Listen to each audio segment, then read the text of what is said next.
అందరికీ నమస్కారం అండి. ఇప్పుడే అందిన వార్త పీఆర్సీ సంబంధించి ఒక లేటెస్ట్ అప్డేట్ అయితే రావడం జరిగిందండి రాష్ట్ర ప్రభుత్వ ఉద్యోగులకు.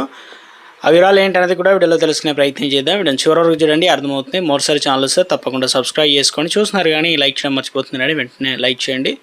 సో ప్రభుత్వంతో ఉద్యోగులు చర్చలు సఫలం. ముఖ్యంగా డిమాండ్లను పరిష్కరిస్తామని రాతపూర్వకంగా హామీ అయితే ఇవ్వడం జరిగిందనమాట.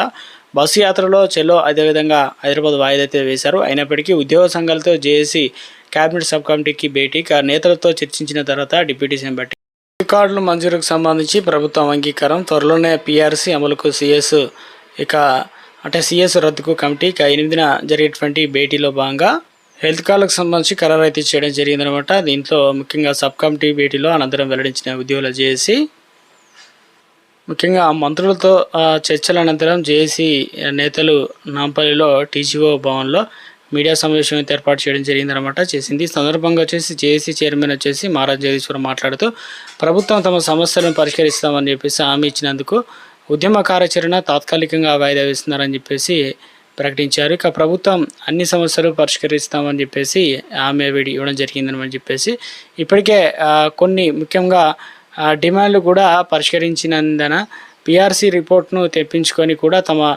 అమలు చేస్తామని కూడా స్పష్టమైన హామీ ఇచ్చినట్లు తెలియడం జరిగిందనమాట. ఇక సిపిఎస్ రద్దుకు సంబంధించి కూడా అధికారులతో చర్చించి మిగతా రాష్ట్రాల్లో ఏ విధంగా ఉందో అనేది వాటిని పరిశీలన చేసినందుకు అవసరమైతే కమిటీ కూడా వేస్తామని ప్రభుత్వం హామీ అయితే ఇవ్వడం జరిగిందని చెప్పేసి చెప్పడం జరిగింది. పీఆర్సీతో పాటు డిఏ సమస్యలు కూడా పరిష్కరిస్తామని కూడా మంత్రులు చెప్పినట్లు అప్డేట్. ఎందుకంటే మనకు 5 డిఏలు అయితే రావాల్సి అయితే ఉంది. అదేవిధంగా పీఆర్సీ కూడా ప్రభుత్వం ఇవ్వడానికి సుముఖంగా ఉన్నట్లు అప్డేట్స్ అయితే వస్తున్నాయి. అదేవిధంగా పెండింగ్ బిల్లులు కావచ్చు, ఇక 180 కోట్లు గతంలో విడుదల చేయగా ఇంకా మిగతా అయితే ఉన్నాయి. ప్రతి నెలలో కూడా రిలీజ్ చేస్తామనే విధంగా స్పష్టమైన హామీ ఇచ్చినట్టు తెలుస్తుంది. సో త్వరలోనే డిఏకి సంబంధించి కీలక అప్డేట్ అయితే వచ్చే ఛాన్స్ ఉన్నట్లు తెలుస్తుంది అనమాట. దసరా కానుకగా చూడాలి. మరి మొత్తం మీద అయితే ప్రస్తుతం ఉన్నటువంటి లేటెస్ట్ తాజా సమాచారం. సో ఇదండి, ప్రభుత్వం నుంచి ఎప్పటికప్పుడు ఏ చిన్న అప్డేట్ వచ్చినా తెలియజేస్తాం. చూస్తున్న ప్రతి ఒక్కరు లైక్ చేసి ఛానల్ సబ్స్క్రైబ్ సపోర్ట్ చేయండి. Thanks for watching.